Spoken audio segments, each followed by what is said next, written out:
Good afternoon, everybody. David Shuster here on Take Action News. And Congress and the administration, they took action over the last week. They passed the fiscal cliff deal. Here's how the final vote sounded in the U.S. House of Representatives. The motion is adopted. Without objection, a motion to reconsider is laid on the table. And that means that it passed. It passed by 257 to 167. It means that the Bush tax cuts will be extended on 98% of Americans. If you're making $400,000 or more, then your tax rates are going to go up to 39.6%. There's also a tax on capital gains that will go from 15 to 20%. The estate tax is going up for large estates. There is a pay freeze on the members of Congress that will continue. It had been lifted by President Obama. Now it's the pay freeze is back in effect. There are also extensions of various child tax credits from 2009. Here to talk about all of this is our own Charlie Mitchell from Take Action News, editor-in-chief of Take Action News. Charlie, welcome to the program. What do you make of what Congress did this past week?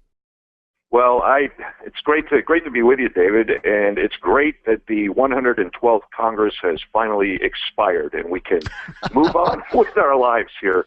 The final compromise that came out was about as ugly a piece of legislation as you'll ever see. The legislative process was pretty messy, but in the end, they managed to take one piece of the fiscal cliff and get us past that, and that's the tax side of this. The rates are going up on people making over $400,000. That's a compromise by Obama, but it produces a significant amount of revenue, and this was a compromise, and not every side is happy about it. Neither side's really happy about it. The other elements that you mentioned are very interesting. The capital gains decision, the child tax credit, all of these things are regarded by various quarters as important economic policy.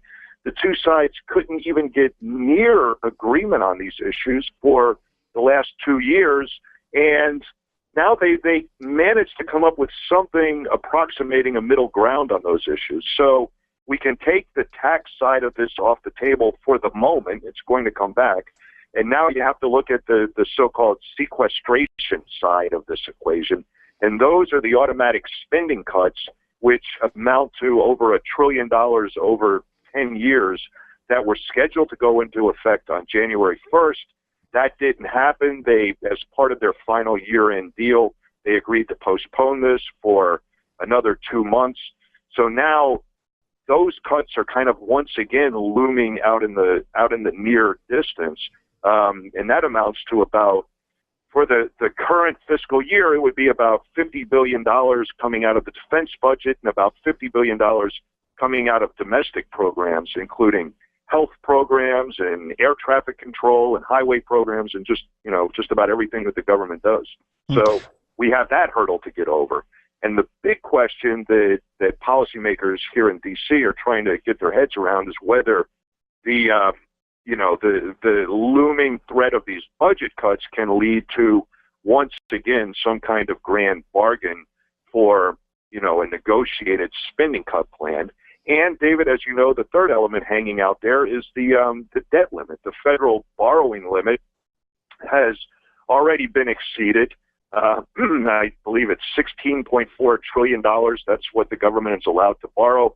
They are at that line right now, and Treasury Secretary Geithner has announced that he can take what he calls extraordinary measures to stay under the debt limit. But right now, we've basically borrowed up to the max. The credit card is maxed out on the U.S. government, and so there's another battle coming over how to raise the debt limit.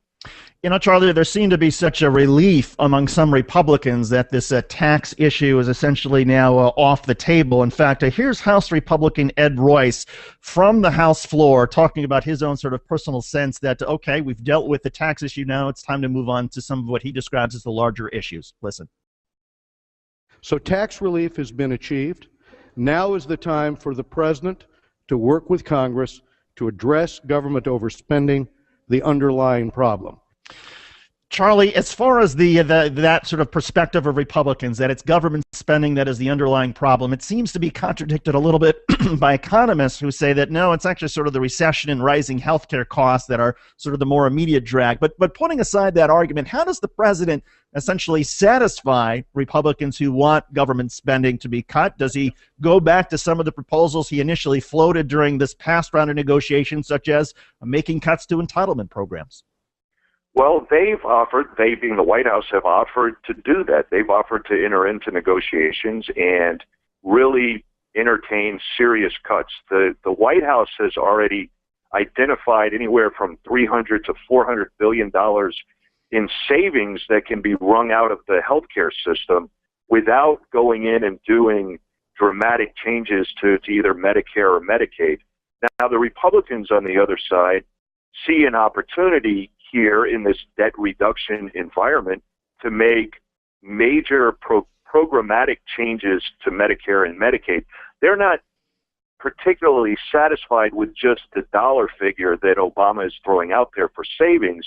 They want to get in and really change the program. And you know, Paul Ryan and other leading Republicans have floated things where Medicare would be transformed into a voucher system, and they've talked about block granting Medicaid. These are kind of the perennial Republican ideas, and they see another opportunity to do that in the looming quote-unquote debt crisis. And so they're going to be pushing for that. The Obama administration and many congressional Democrats have said, well, wait a minute, these programs are fundamentally sound and they're well liked by the American people, and we don't want to change the essential character of what Medicare is, for example. And so they've come up with ways that, you know, that you can find a lot of savings. They actually leaned a lot on a study that was done by the Center for American Progress that identified all of these inefficiencies in the healthcare system in ways that you could save $30 or $40 billion a year, and that gets you up to $400 billion in savings over 10 years, which would be a nice big number that everybody could embrace in terms of, okay, we're going to reduce government spending by that amount. But the problem is whether the Republicans are going to make an ideological war out of this and say, you know, yeah, $400 billion is nice, but I really want to change the nature of Medicare. So if they insist on that, then frankly, we're probably not going to get a deal, because I don't see President Obama in his second term, freshly reelected, agreeing to massive changes in these cherished Democratic programs.